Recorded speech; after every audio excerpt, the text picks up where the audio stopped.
Hi, I wanted to talk to everybody a little bit about the willpower. So, willpower is necessary for everything you do or you want to accomplish, especially in magic. Everything has to work through some quantity of your willpower to make it work. It's a fundamental quality of the spirit. It is an aspect of the universal fire element. So, meditation on the fire element or doing an exercise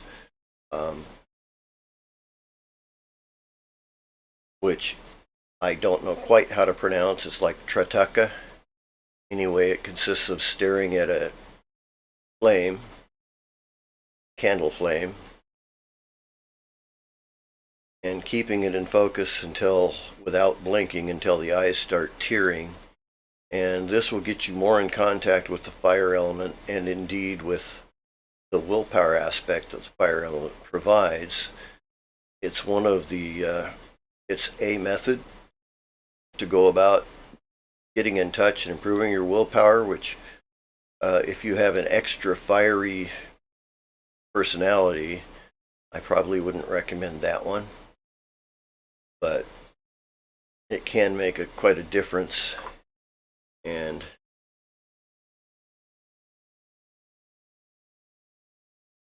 Arden says most of us simply make an effort and wish to attain something, but we do not possess the right power to make that wish manifest. That is why we continue to wish.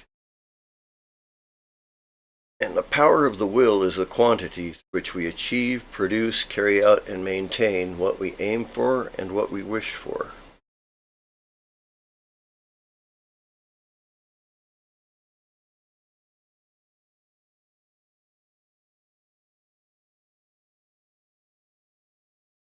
So, one of the fundamental attributes, want to improve this.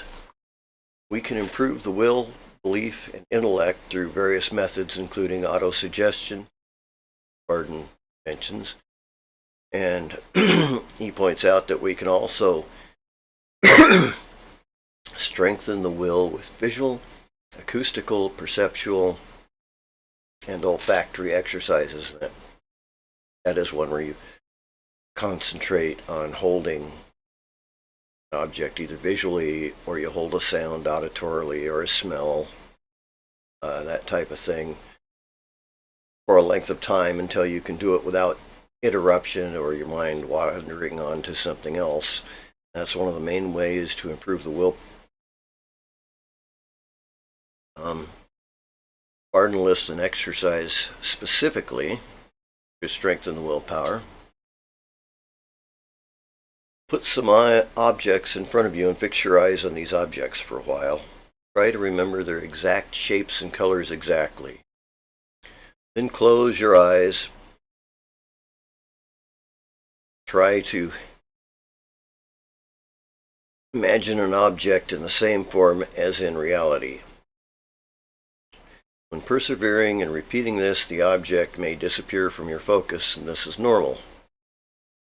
For beginners, I should say.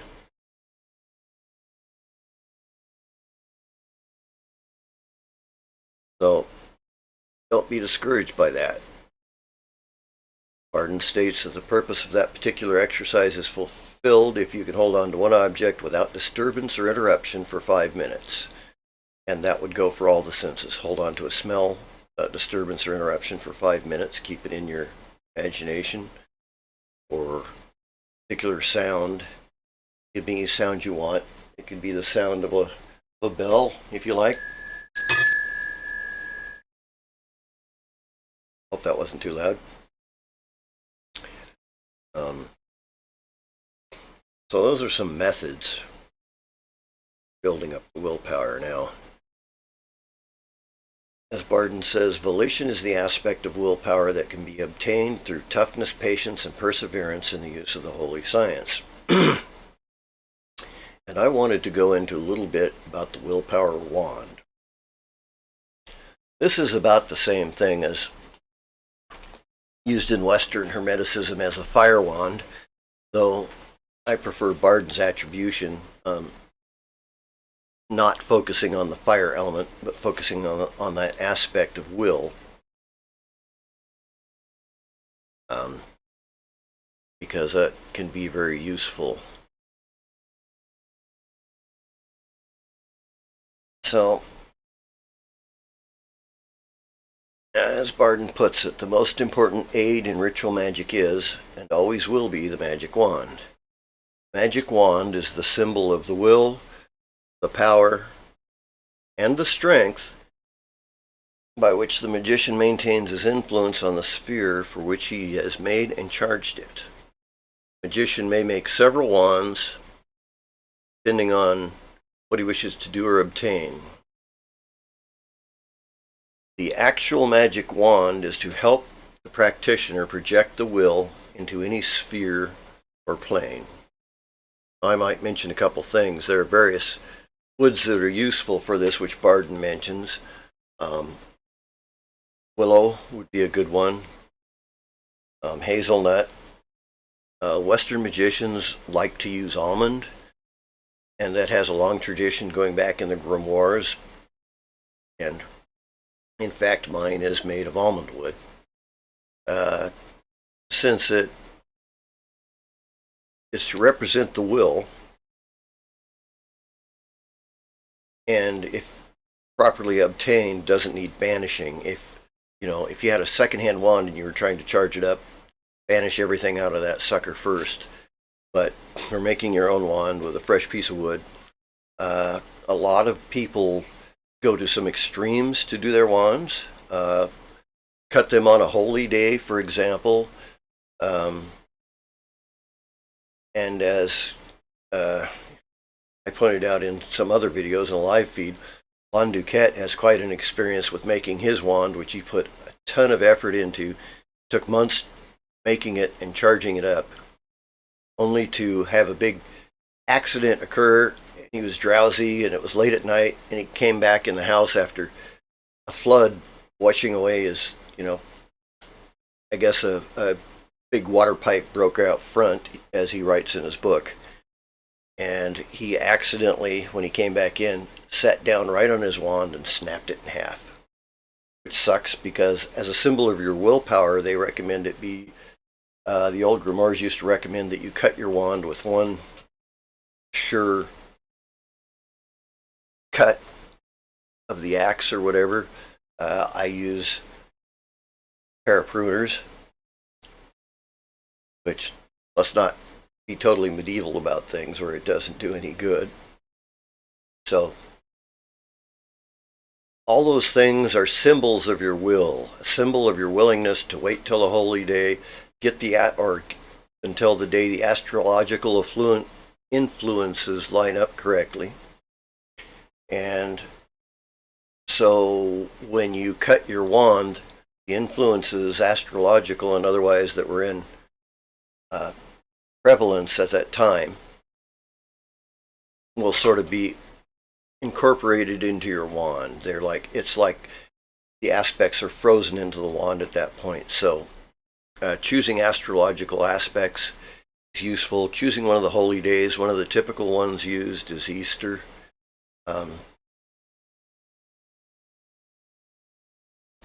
And the actual wood is not so critical, depending on what you're going to use it for in general. For a willpower wand, there's lots of ways. Barden recommends easy way to make one is to take an elder twig, the right length, and elder has a pith that can be dug out of it. You basically pierce the elder piece through the pith, which is relatively easy to do, and then you plug one end, fill it with fluid condenser, and plug the other end. If you use a dry fluid condenser, such as Barden's dry formula, which is similar to the Electrum Magicum, and the concept is kind of the same. or you can also take and put the fluid condenser on a paper towel, let it dry, then roll it up and put it inside the wand that way.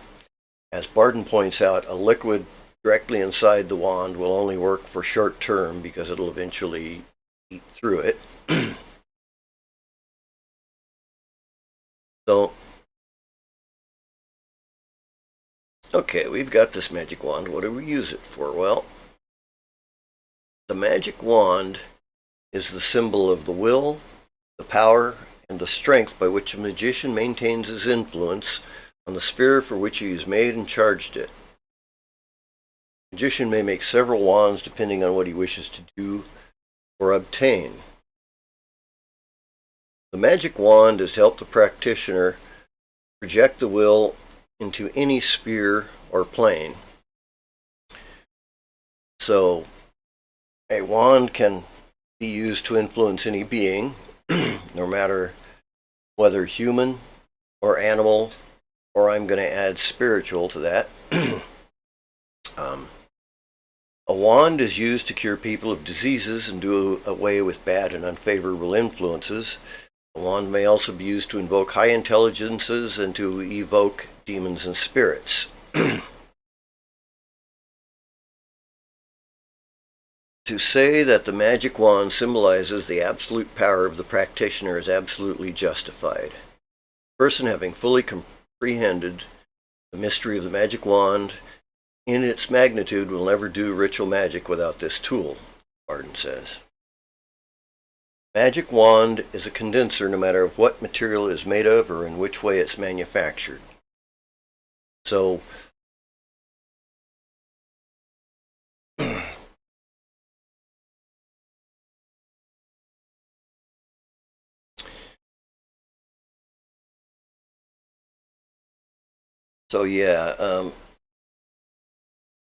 when you make something like that, you try to line everything up, and especially with a wand, try to line everything up perfectly, astrologically, and everything you can, because this is all a symbol of your will.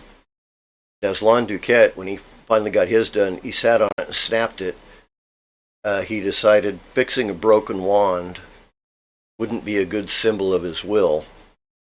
So he tried to he burned it and transferred all the energy into that, into another wand that he had been using in the meantime.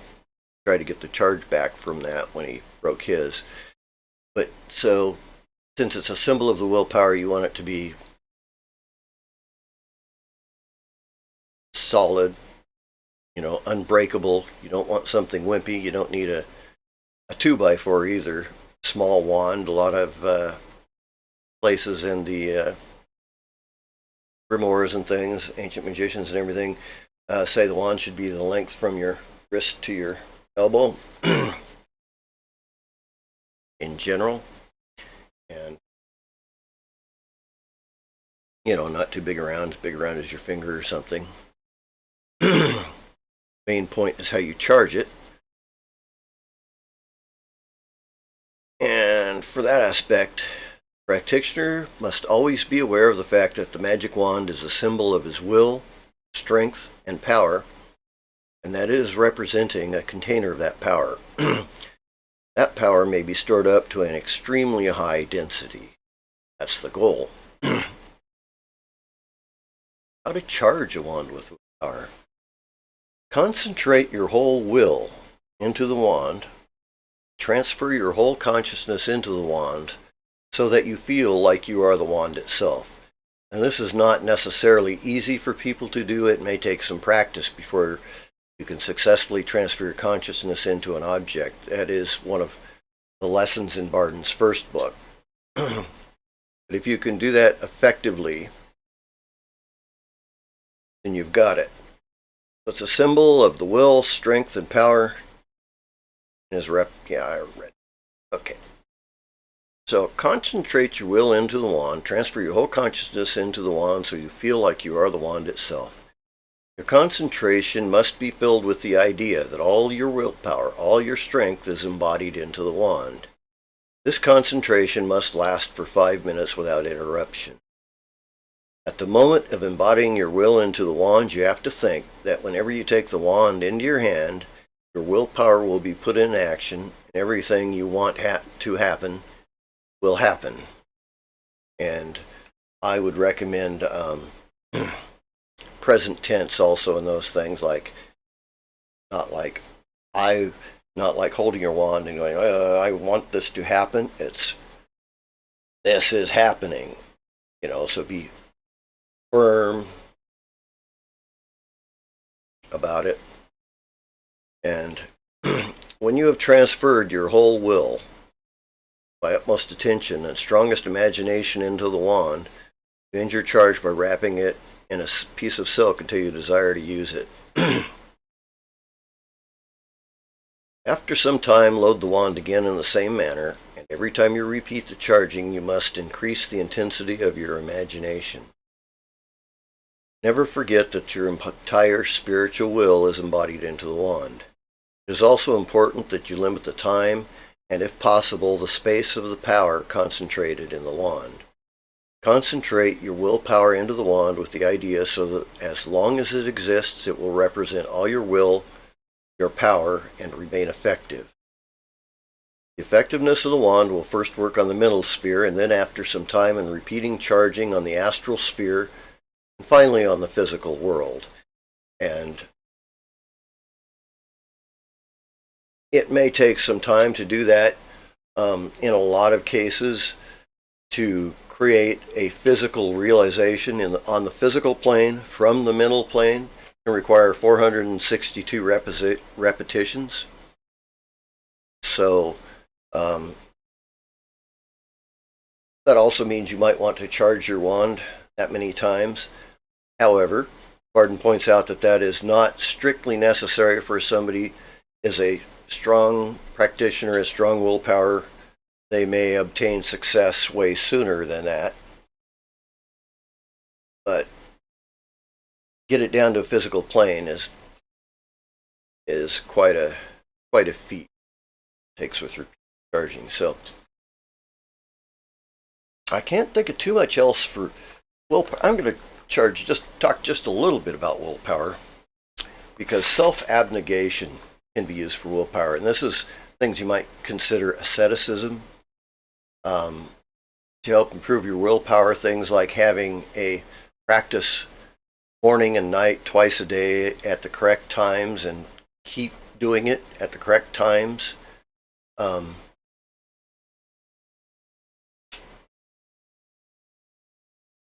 And every thing within yourself that you can bring under control with your willpower, such as passions or anxieties or tendencies to do bad things or anything like that, anything you can fight with your willpower and get rid of those bad tendencies in yourself will turn into an actual power for you.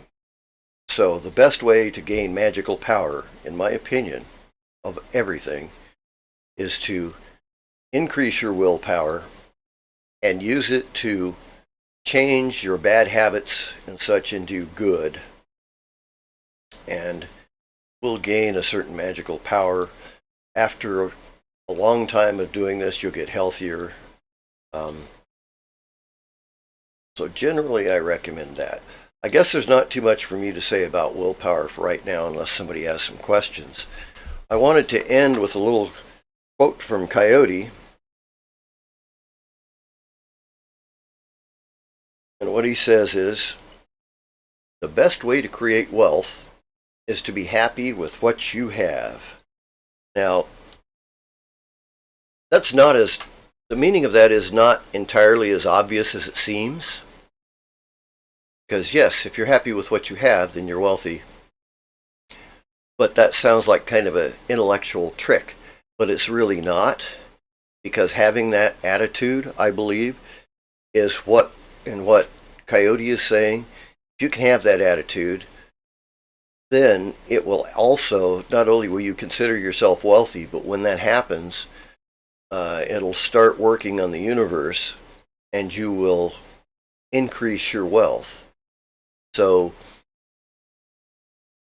it's not just a platitude, it's an actual fact that if you want to become wealthy, you need to appreciate and find wealth that you already have, appreciate it, be glad for it, and a lot of that takes some spiritual development, to not want more, but be happy with what you have. But that is what can really lead to wealth, according to a coyote. I have a bunch more coyoteisms at some point. I wrote a bunch of them down when all this was coming through from Coyote. So, blessed be, and good day, good night, and thank you for watching my video.